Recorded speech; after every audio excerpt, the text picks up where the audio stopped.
was one place that you could go to the movie in this area and not sit in the balcony. Old gentlemen with facing each other with a box crate turned up on its end playing checkers. Blacks were everywhere.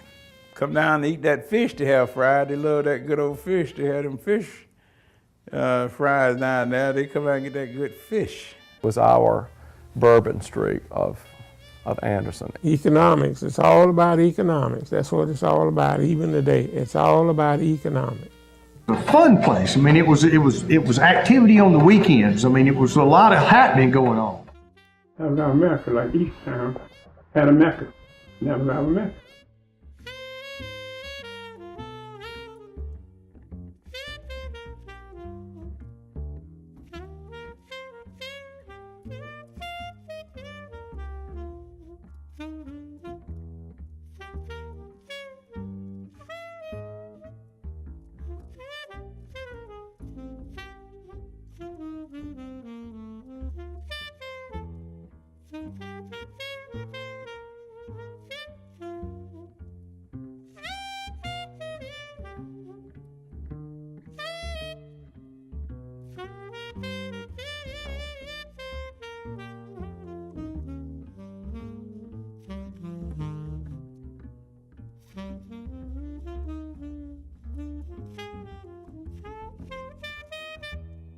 Church Street, where's Church Street? And you know, I say, well, you come down and you turn left and you go into our parking lot. I do remember Church Street as being a cacophony of sounds, a place of bustling activity. There were eateries like Big John's, where I'd go with my dad and have lunch sometimes. There was Gene Anderson's, the department store.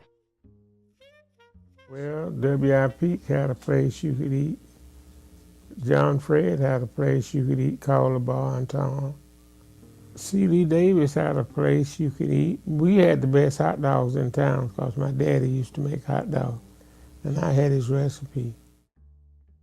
Everything was cheap. I remember as a teenager buying an all-vegetable meal on Church Street for 35 cents. And I delivered to his grocery store, Fatback, South Meat. I think they call it hog head cheese. But different things like that. And chitlins, they had to have Hormel chitlins. Valladale lard, had to have Valladale lard. The work ethic was wonderful. I mean, they took pride in coming to work and providing a service. Good example, my husband's soda shop. There were two ladies, and they're still living. Miss Ann Johnson and Miss Sylvine Thompson. They were the waitresses. And I mean, they were good-looking girls, good-looking girls, and good cooks, and Dorothy Presley. And they took pride in serving the customers. And the customers would go there just to see them. It was a thriving little business, and it was just a real great sense of pride that existed there in that little block of businesses. They'd come and get chicken and rice, rice and beef stew, a stew bowl of stew meat, chicken and rice. It was 20 cents. That was high back then. And you had that, you had something to eat. I'm standing in front of Big John's Luncheonette, as is commonly called today, but first it was Tom's Grill, and that was my great-uncle Tom, and Uncle Tom owned this grill when it was Church Street, as we all know and love it, as the black community's street. At that time, I think you could get a full meal, meat and 3 vegetables and all that. We know that it was 58 cents, and I think for a whole meal, which included beverage, and then it went up to 88 cents. People complained about that, and you still got a meat and 3 vegetables and beverage.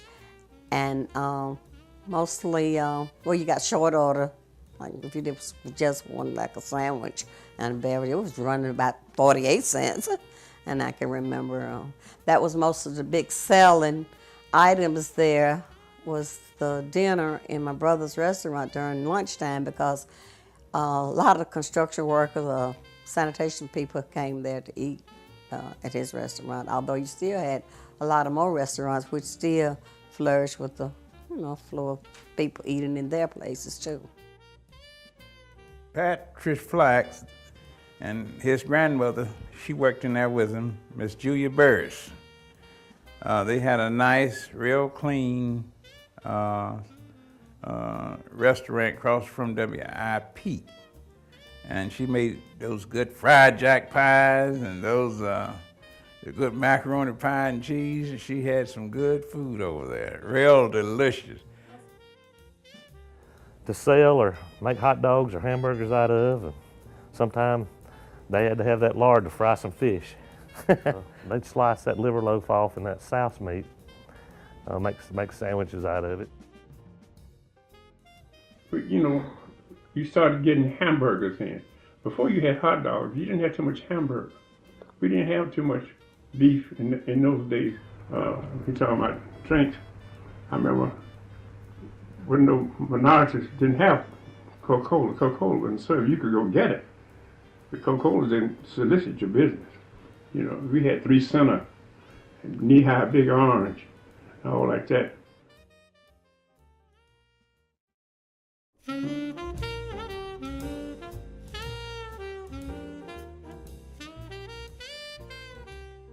I started working at Church Street, at WIP Funeral Home, 112 East Church Street at the time, 1951. I was the night man, and I drove the ambulance, and we went on first call, which was death calls, and we had ambulance service 24 hours. It was not a rescue squad back in that day and time. We handled and hauled all races, and we stayed busy up and down Highway 29 because that was where 85 traffic used to go. I was turned 14 when I was able to drive in the daytime. If I drove at night, of course I had to have an adult, but I got to drive a van or a meat truck and deliver the groceries to, Mr. Ware, and another market was Sanitary Market. I believe it was on Jefferson Avenue.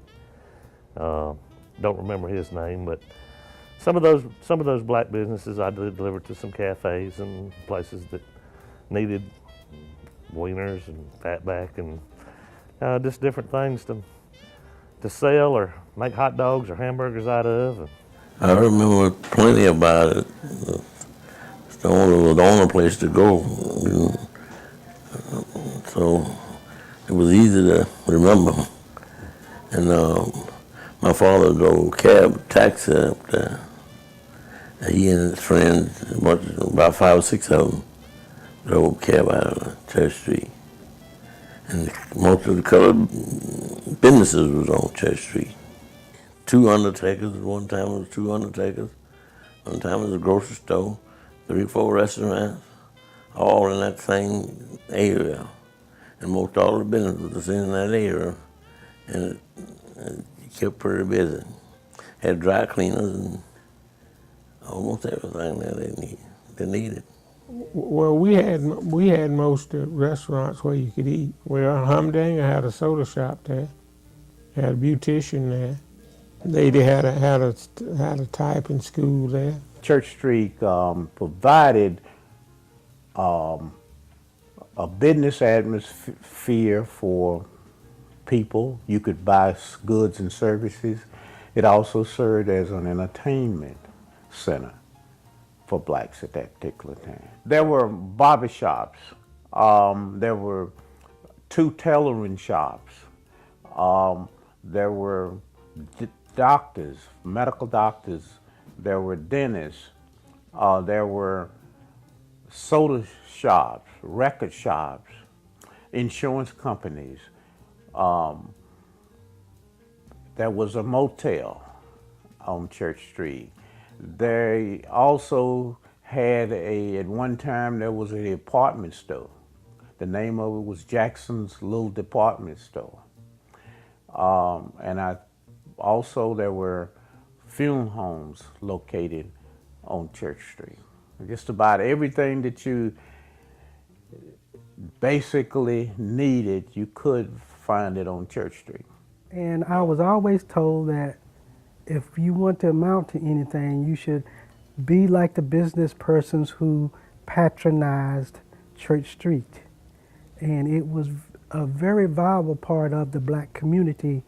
There were only a few businesses that minorities could go to and feel comfortable and be served without a lot of harassment in the downtown Anderson back during my early years.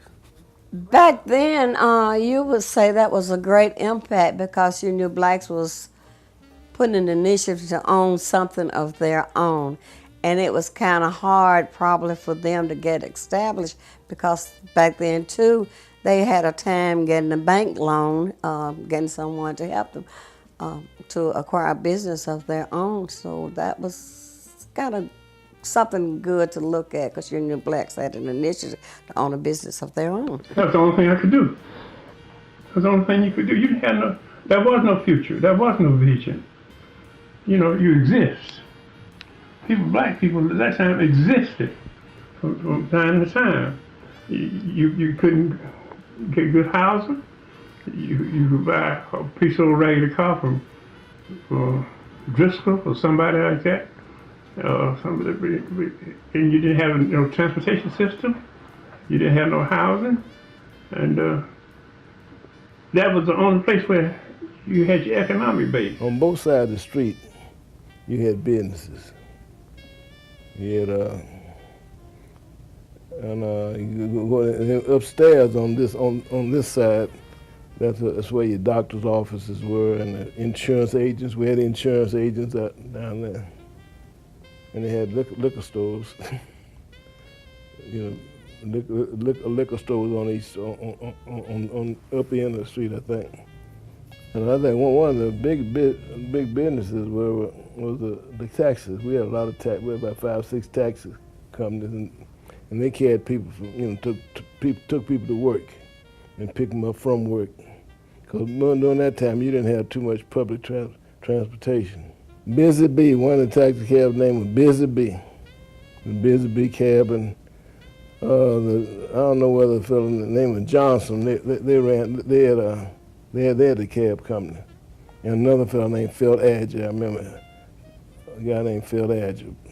So they had probably 4 different companies, and they were on Church Street. The name is Johnny A. Williford, expert tailor, since 1949 on Church Street. But I was tailoring before I come to Church Street. I learned this stuff up there in New York. That was the main reason I want to come to Church Street, because all the black people come to Church Street. Everywhere you see blacks up and down the street. So it wasn't no problem about business. My name is Zadie Vermel Williams. I was born October 26, 1922. Right in this house, John Fred restaurant was up there. Pat Flack and his mother had a thing up there. Now, upstairs, of course, years ago, was Dr. W.H. Young, was upstairs with his, because he came to Anderson later years. A lady named Nanny Blassingame had she was a beautician, she was upstairs. Joe Gresham was there. He was a farm demonstration agent here in Anderson. So he had an office up there. Jake Thomas came up there with the tailor shop, Thomas Tailor Shop. Jake's Tavern, that was a place where you had your big, Atlantic Ale was 10 cents, and Old Malt wine was 15 cents. So that was your key, you know. And buttered fish was 5 cents. Same thing with liver and onions and all that stuff. Farmers and different things would bring that product in to Church Street for exchange. Maybe you didn't get the kind of money. Maybe you swapped some vegetables for something else. It was a barter market too. even as you toured Anderson, Anderson was a busy place during the 60s and 70s. It was very busy. I guess it was the central part of the community of Anderson County, and on the weekend, a lot of people would come into the city to shop and take care of business. I can recall that there were 3 funeral homes on Church Street or in the Church Street vicinity. They were Friendly City Funeral Home, Fred Jackson, and W.I. Pete's. Because there was a pharmacist there were doctors, there were dentists. I never forget Dr. Bonner. Man, he was some more dentist, but he hurt. And that little piece of land, over a span of time, we had almost 100 businesses. On up the street was a shoe repair place. The man's name was Mr. Valentine. And on up further was a barber shop by a man named Mr. Prue Sherrod. Then back down the street across from the drugstore was Mr. Thomas Davis's barber shop. And next was W.I. Peak Funeral Home. And the only white business on that street was Joe Massey. He had a liquor store there. Later on, Preston Williford, he opened a liquor store. And then after that, we had Patrick Flax across the street from W.I. Peaks. And they had Arnold Art Florist there. That was a flower shop. Then we had 3 cab companies, which was Redbird, one was Jaybird, and one was Bluebird. Then we had the Electric City Barber Shop, and then we had Thomas Davis Barber Shop on Church Street also. We had 2 dentists up there, B.W. Bonner, J.C. Anderson, and it was just nice there. Everybody was just nice. They made money, made good livings. All those fellows was good livers that would run those businesses in that day and time. Fred Jackson had a building there, Jackson Building. He had Jackson Little Department Store, and he had a Jackson pool. They had the pool room there too. They had to have a supplier. My father was in business to make money and deliver whoever needed what he sold. Actually, my uncle was a salesperson and dealt with those people. His name was Wayne Patterson. But somebody had to deliver what he sold. And I think probably they figured from anybody that was working there as delivering, I probably was the best one. They was just people just like, as far as I'm concerned, just like me or anybody else. I wouldn't. So they asked me to do it, and I would do it. And my daddy, he didn't ask me, he just told me.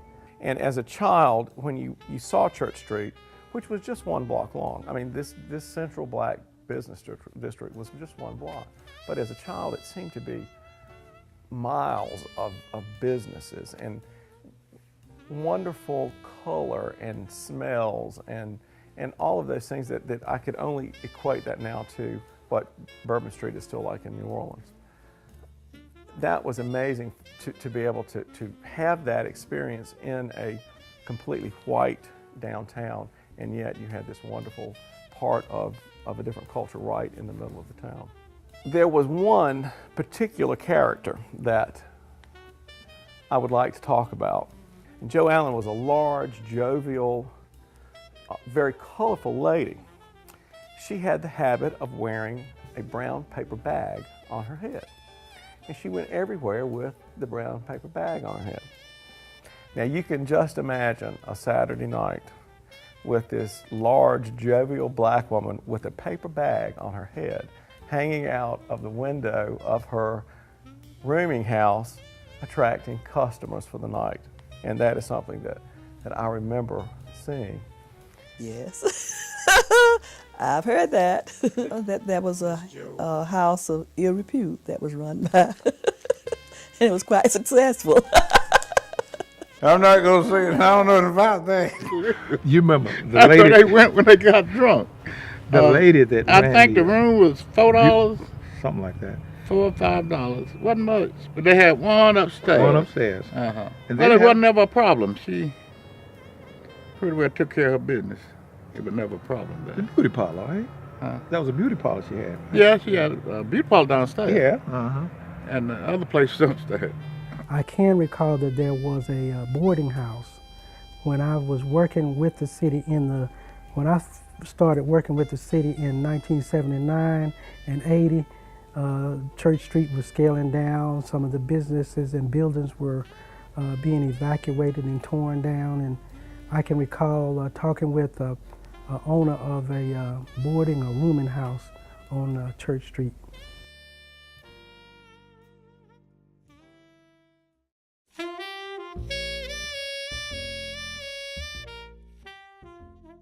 Everything centered around it. Your social life, your political life you had, your economic life, the whole thing centered around Church Street. You lived and died and buried and born right there on Church Street. Yeah, we used to go to Belk's now. We did. Everybody went to Belk's. My father was a carpenter by trade as well, and we always went to Sullivan Hardware. Sullivan's was a very unique place, and it's amazing to me that they sold at Sullivan's baseball and basketball equipment. And the reason was that a lot of the Sullivan Hardware business were for the textile mills. And the textile mills had basketball teams and they had baseball teams. But it was just a real thrill for me to just go and look in the window and see those nice balls and bats and gloves. We're sitting in Sullivan Hardware right now, having this interview. Sullivan Hardware Company, 1887.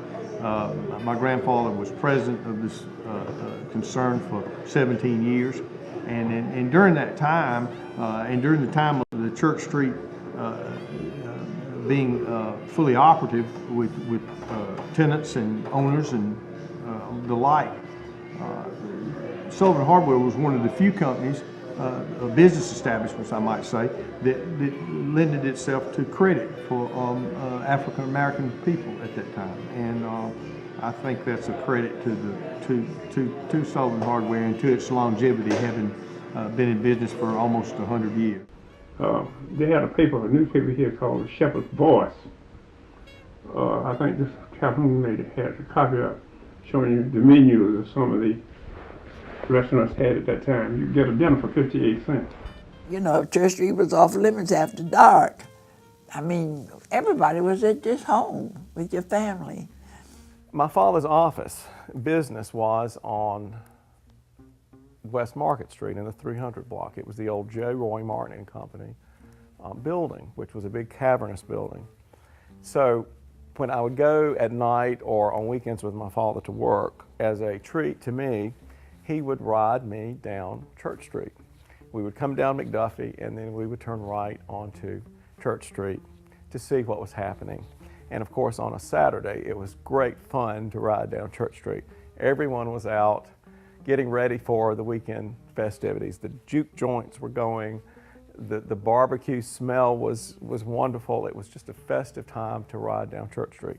And I might add, we were probably the only white people that had the nerve to ride down Church Street on a Saturday. On every Monday, you had Blue Monday. Most of your industry at that time, for your little bourgeois industry they call it, was the dry cleaning industry and the laundries. And they didn't open up until Monday afternoon. And you always had Blue Monday. That was a big day for a social, political, frolicking time. And the other incident was on a Thursday afternoon. Everybody, all the people who worked in domestic work and things, that's all. Thursday afternoon was kind of reserved. You let you off of work half a day, and people, that was a kind of a holiday too. That's where you had your social life and things of this sort. Cook's Bus, that was the name of it. And they stopped down there in front of City Hall, down there where the piece number 5 is now. And you could hear a roar like a train. You hear them getting off, you could hear the roar. The people be coming to Church Street. That's where you demonstrate with your finery or whatever you wanted to do, your social aspect, everything. But Mayor Williams has a history. Her father, Mr.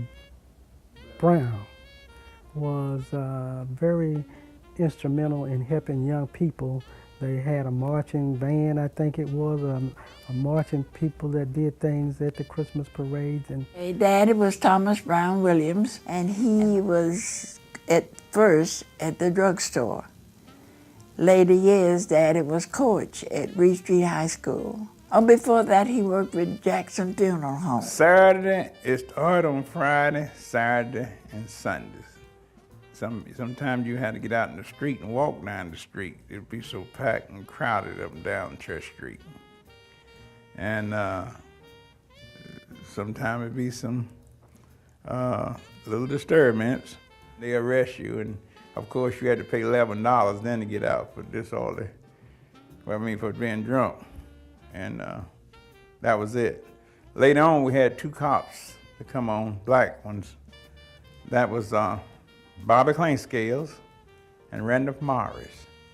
Tom Calvin, Clainscales, better known as Bobby, started working at the city of Anderson in '65. And I'm Randall Morris. I was already employed with the city at the garage, and I got promoted to the police department in '65. We went to work the same day. Always do the best you can to keep them out of jail. And our point was, hey, if you're drunk and can't handle yourself, we'll give you a chance to go home. But if you don't go when we make our round, you ours. And sometimes there were problems. People got into spats or whatever. And when that happened, well, here comes the police. I grew up south of Anderson on a cotton farm. My grandfather's cotton farm. My father and his brothers started a meat company called Pat's Provisions. We delivered frozen foods and fresh meats to stores and cafes and restaurants in the Anderson area. I remember delivering to some of the black businesses in Anderson.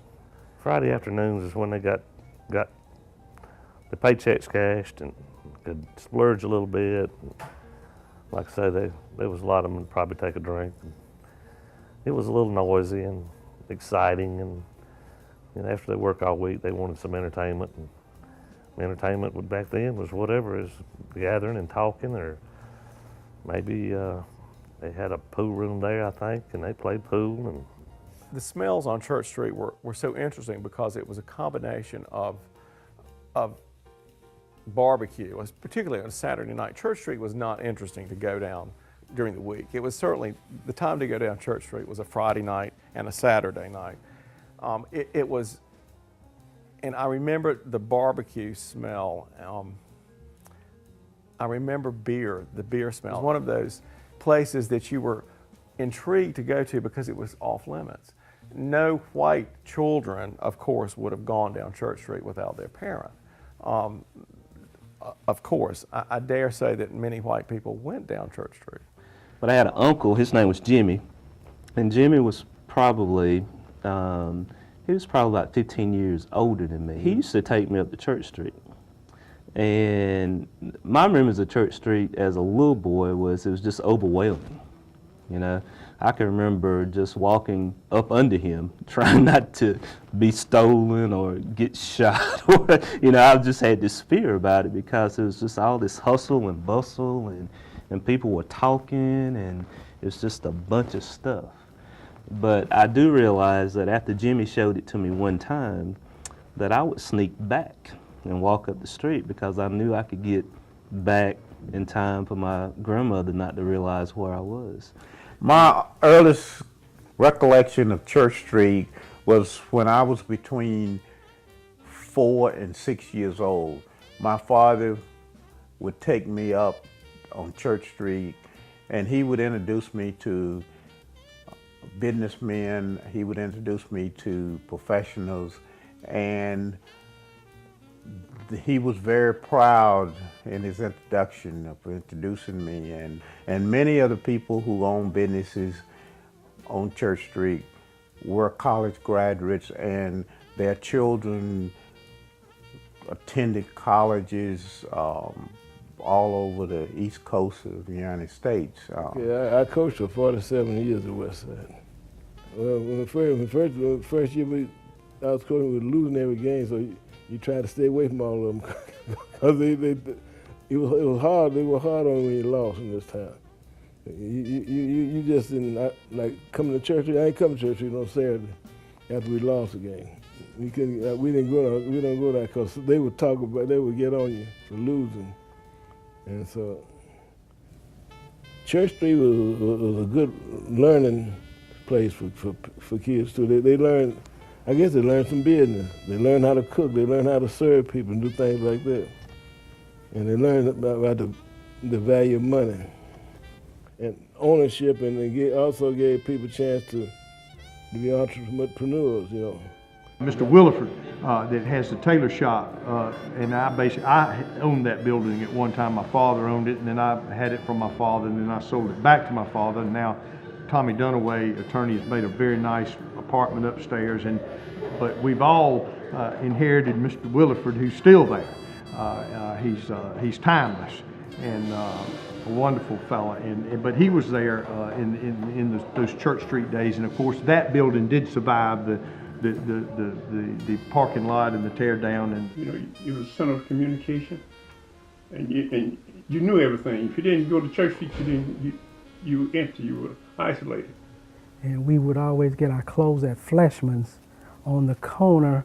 That building now has been torn down, but Fleshman's was a place that we could come and get clothes for young people, and it was very fashionable. I think that they felt they were really doing a real service, and they were well respected by other black people. They were looked up to, and they knew that they were providing something that the white folk were not going to provide for black people. You could go into a restaurant and sit down and have a meal.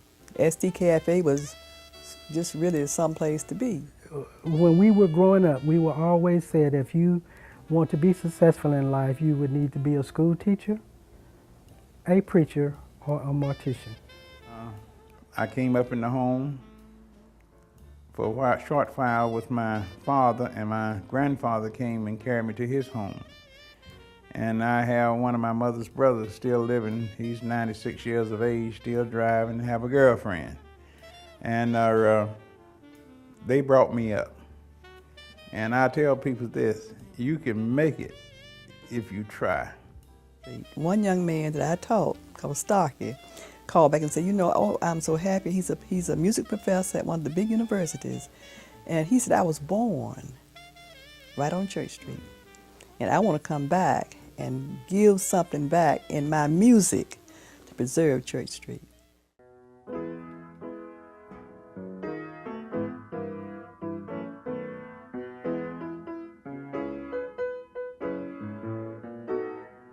W.I. Peake, he was an icon. He was a college-educated gentleman. He was well respected. He had a big business.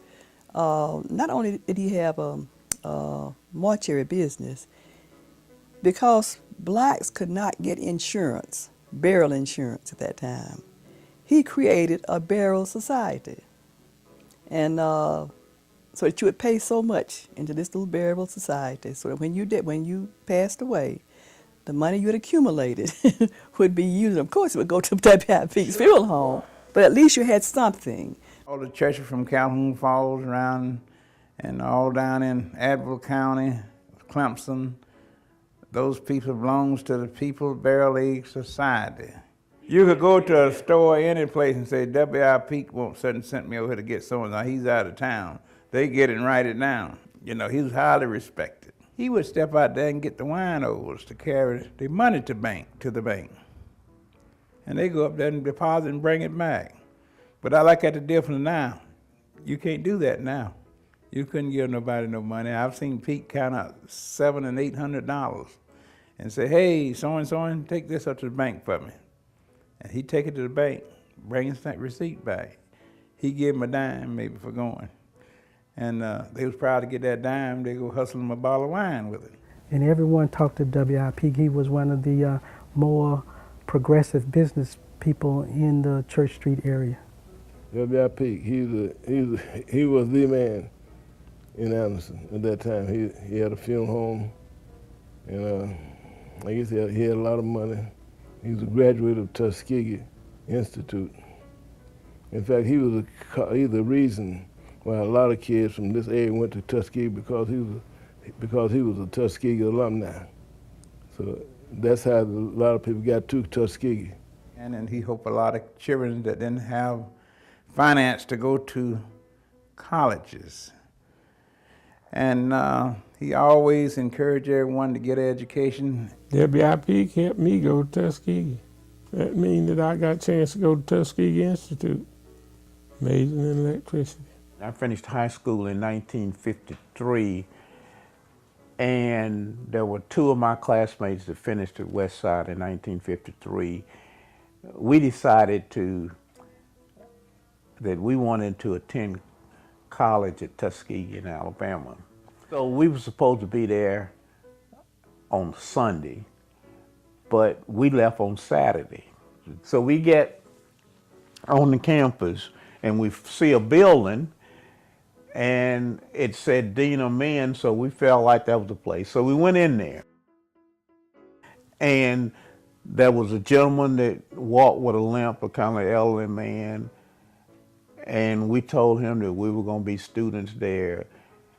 And all of a sudden, he just said, well, why you come down here? We don't have no dormitories open for you. And he was just getting all over us. And you know you're not supposed to be here till tomorrow. And so he said, where are you from?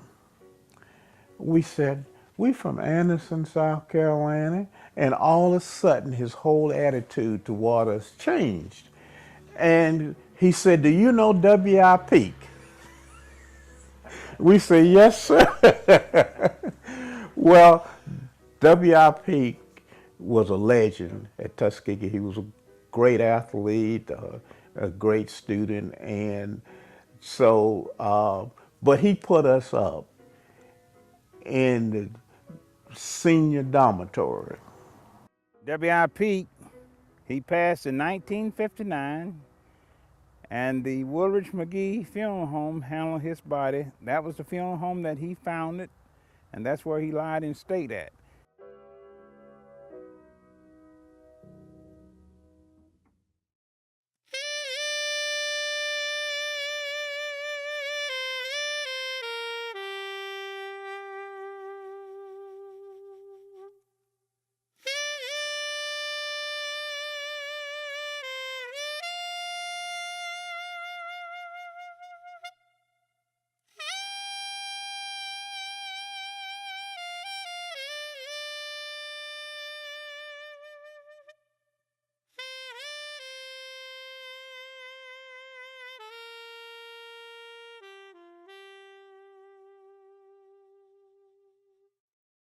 There were only a few businesses that minorities could go to and feel comfortable and be served without a lot of harassment in the downtown Anderson back during my early years.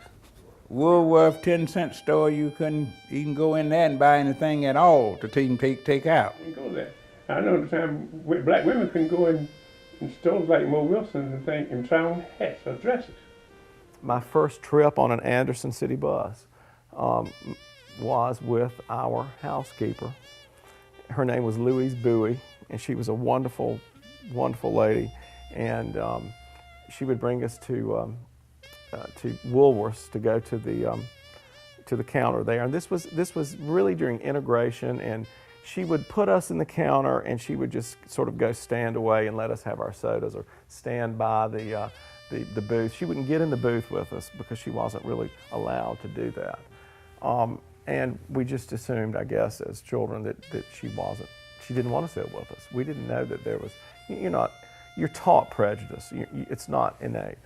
And I recall back when it was in the paper that we were going to become policemen, I would get a phone call about every night that if you put that blue uniform on, you never live to take it off.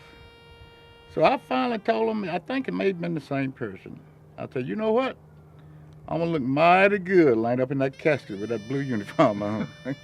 I never got another call. So you know you had to be careful. You had to be careful what you say, how you act, how you hold your head.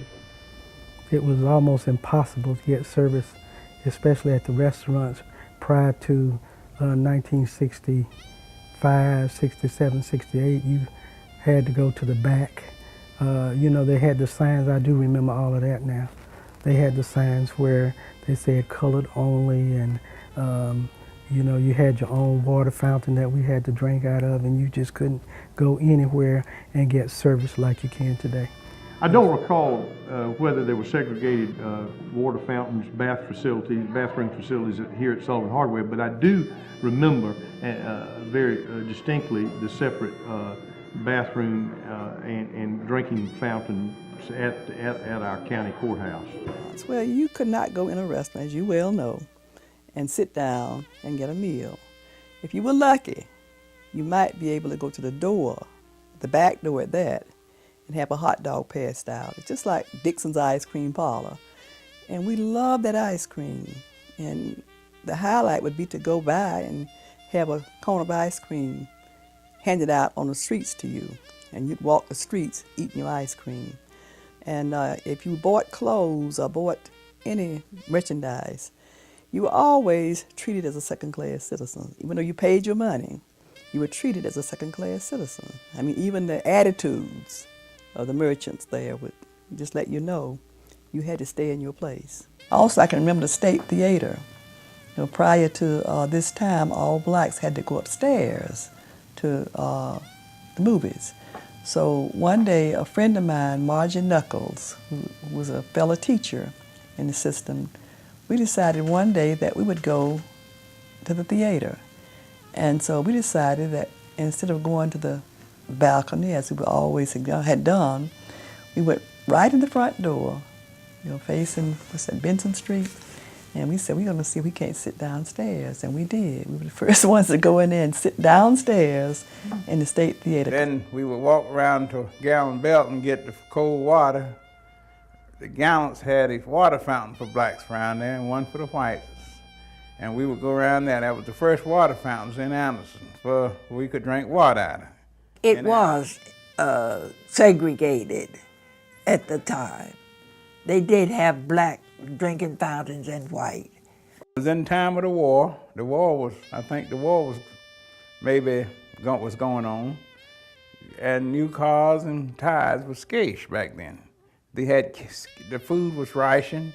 You had to have stamps to get canned food, fatback meat.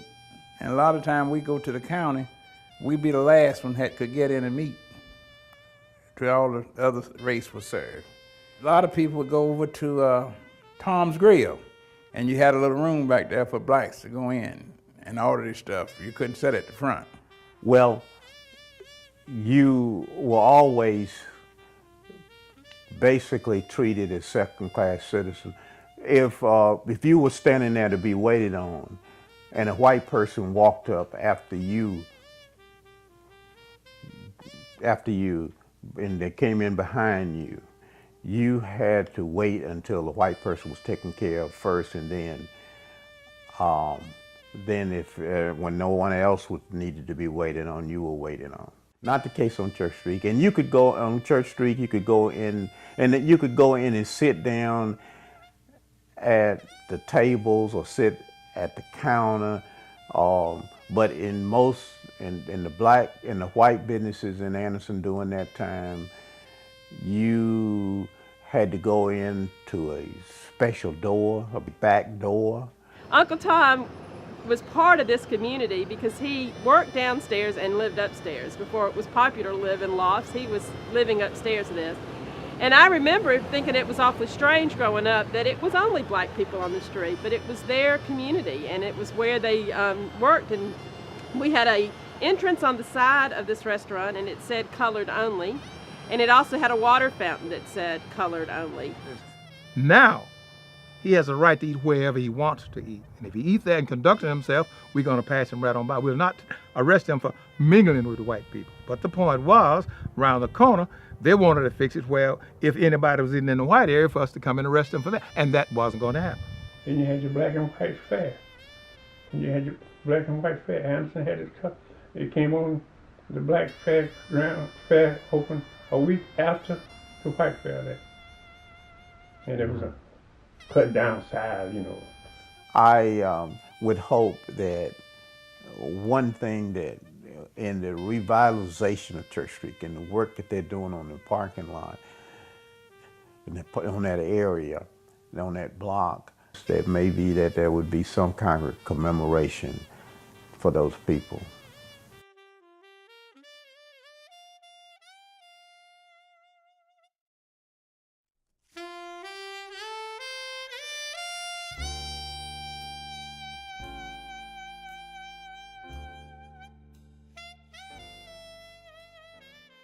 It's nothing resembles Church Street like it was. Really and truly, I think the city fathers wanted to kind of get rid of it. When I came on council in 1976, council had already voted to tear it down, to take all of these merchants who were there and relocate them wherever and make it into a parking lot. We need to go back and revisit Church Street. We need to look at what they meant, what those entrepreneurs, those businessmen meant to the history of Anderson. The city cut the square off. You just go around in a circle. They cut that square off, and therefore J.C. Penney moved. And Sears and Roebuck was over on the other side there. They moved. That was the main drawing card. That's right. J.C. Penney and Gallon Belts moved later, and that killed it. Why a lot of the building was tore down, it was because the people that owned the building. See, after the husband died, the lady folks and things, they didn't want to spend no money on the building. So the city came up there and condemned the building. So everybody had to move out. So everybody moved out. So back then, when integration took place, it worked against black businesses because when integration became a reality, blacks had more choices. And you know, because for years you were denied the opportunity to do business at this particular store or with this particular company and so forth. And so people took a lot of pride and they wanted to experience something that they had not had opportunities to experience. And because of limited capital and so forth, a lot of black businesses could not compete with white businesses. The only reason they closed that out because there was too much violence, too much congregation cleanup on Saturday night for them to meet Sunday morning. It seemed like it was just something they just wanted to, I could be wrong, just wanted to do and get Church Street closed down since it was kind of like right there in the center, close to the city hall. And although they had some of the white business around there on the square would bring their tailoring to be done around there to some of the tailor shops and shoe shops too. They started losing business after that. When the exchange stores started coming in. Winn-Dixie, Food Line, and I can't remember some of the others came in, but they started losing the business then. Yeah. When I was in college, while I was in college, and is when they actually closed the street. And to me, the whole downtown community actually started to change at that time because, you know, businesses were moving out of the area, and at the same time we shut down a part of the business environment. And that's when I think that, you know, we had, during the 80s, there was already integration. So we were already allowing the blacks to shop where the whites shopped. And yet we were saying to them that you know, where you gather and meet is not okay with us. And I think that was it. I'm more liberal, I guess, than most people. That sort of bothered me. When integration happened and blacks were able to go in white stores, and there was a lot more freedom to shop where you wanted to shop and that type of thing, I'm sure at that point the people had more options, you know, and I'm sure black people exercised the freedom to do more things. And it was a lot of memories for a lot of people, I'm sure. I remember it, I'm sure. I know the black folks did, but there's a lot of white people did too, and it wasn't ever a problem that I know of. They had a good time there, and maybe they could have revitalized that to an area that would have been a good historical area, I think. Church Street meant so much to so many things. It meant so much. Well, it was a blessing for those ladies that had husbands spending most of their time in gambling and pool hall and what have you. It wasn't the much. I think the thing was they dropped off, and we never discussed the kind of money that those people were pouring into the owners of those buildings. And when they started dripping off and not having a whole lot going on, quite natural, those buildings was just useless in a way. Oh, meant a whole lot. Just like home sweet home. Most kids don't go where the young bar was at. And like I said, when I came in town, I had most of the kids, and the other people in the bar shop, they were about 10 years older than I was. They had older people than I did. There were black doctors, there were farmers, people who were successful. And I think that one of the reasons that they were asked to move off of Main Street was because of they didn't want to have that success on Main Street. Well, back then there were a lot of questions relative to what that was my livelihood, what am I supposed to do, and we were explaining to the owners that was left that we were demolishing for progress so that we can revitalize downtown. The city has always had a revitalization and program, or a program that try to get rid of urban blight and things like that. So I came to work for the city in 1977, and I was in the planning department, and part of the work that we were doing at the time centered around downtown. It was a point at which downtown Anderson, like downtowns all across the country, were experiencing a change in their vibrancy. A lot of the businesses were moving to the suburban areas, the malls were being developed and built, and so business, the very nature of it and the way they looked, the way they operated, was changing drastically. What that left us with was an awful lot of deteriorating buildings, vacant buildings, the kind of the spirit of entrepreneurship was being lost. And that was kind of sad, and I think everybody who was here at the time recognized that something had to change. And that something took the phrase of downtown revitalization. I think our problem was we didn't really know what that meant then. So our answer was build more parking. That's what we need. Everybody said, oh, we need more parking. Build more parking and then businesses will flourish. Well, in truth, that was part of the answer probably, but it certainly wasn't a fully fledged plan, and it wasn't a roadmap of how to turn downtown around. I graduated from high school in 1979 and went away to college and moved away.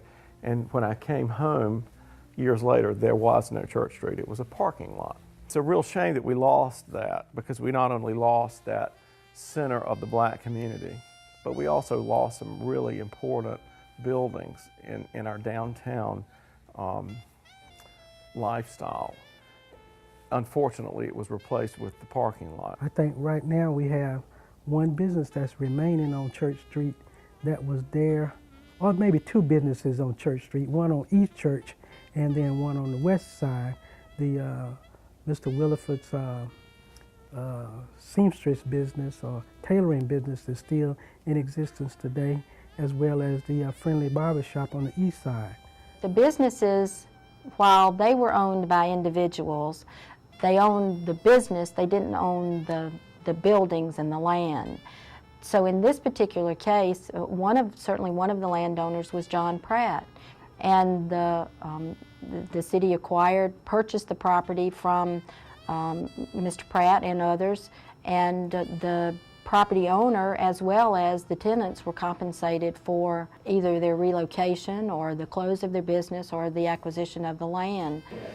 My father, John Pratt, owned a number of buildings and managed a number of buildings in downtown back in the 50s and 60s, the late 50s and 60s, and here in the city of Anderson.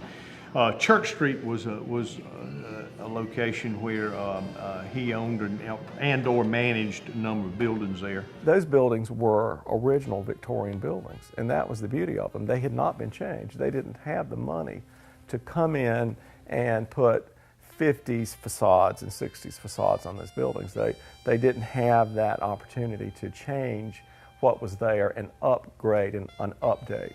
And that is what was significant about it, because those buildings were original reconstruction buildings. I mean, some dated back to the 1880s, 1890s. So that was what is important architecturally. They weren't significant buildings per se. They didn't have great architectural features, but they were original to the downtown when Anderson had its huge building boom after the war. Properties that were not maintained well had that state of deterioration. So these on Church Street, I don't mean to imply that these buildings were fine specimens of building maintenance or fine specimens of architecture that had withstood the trials of time. They certainly were turn-of-the-century buildings like the rest of our downtown, but they were in dire need of a lot of rehabilitation, just like many other buildings. And so for them to have continued and to have been preserved, it would have taken a great deal of funds to have rehabilitated them. Probably cannot address the issue is how and why the buildings were removed and the issues thereon, with the exception of the challenge for downtown parking has always been great, and those properties were probably the most affordable through eminent domain and condemnation to acquire at that time, affordable to the city. Tearing down all of that for parking, it's really unbelievable that we could allow that to happen. It would not happen today, but it certainly was the way you did things then. I don't think that Andersonians or the powers that be at that time intentionally destroyed Church Street and the businesses and the building there. But I think people just in America, period, don't understand that you can't create history over again. I think it is changing. It's better to preserve. Buildings are more historic valuable. It's more aesthetically pleasing when you can restore it than to take steel and concrete now like they do in Disney glass and make a building, and it just does not have the structural character that the older buildings have. If we were presented today with the downtown redevelopment, to tear down Church Street or to save it, it would unquestionably be saved. And it would be saved for several reasons. One, it would be saved because we have a board of architectural review that, thankfully, that now oversees the protection of downtown buildings. 10 years ago, it probably would have been torn down. Today, it would be saved. Unfortunately, the 60s and 70s were detrimental to the destruction of so many important buildings all over the country, not just in Anderson, but everywhere. Church Street, unfortunately, couldn't survive through the progress of the 70s vision of a downtown because it was a black district. Had it been a white district, it probably would still be here. It was not viewed as important enough to save. It got a monument, that's all it got. It wonder how did it exist?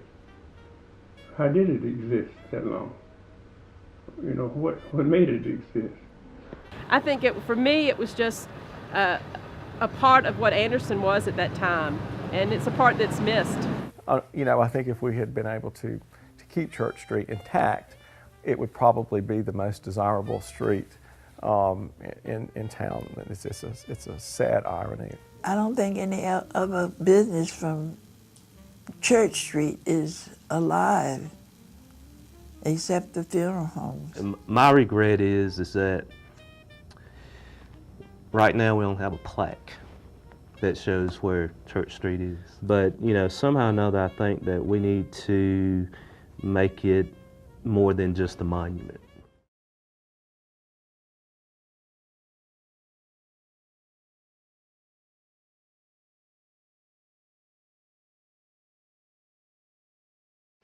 And I want this group, I don't stop talking about it every year and what we're going to do. I want some action.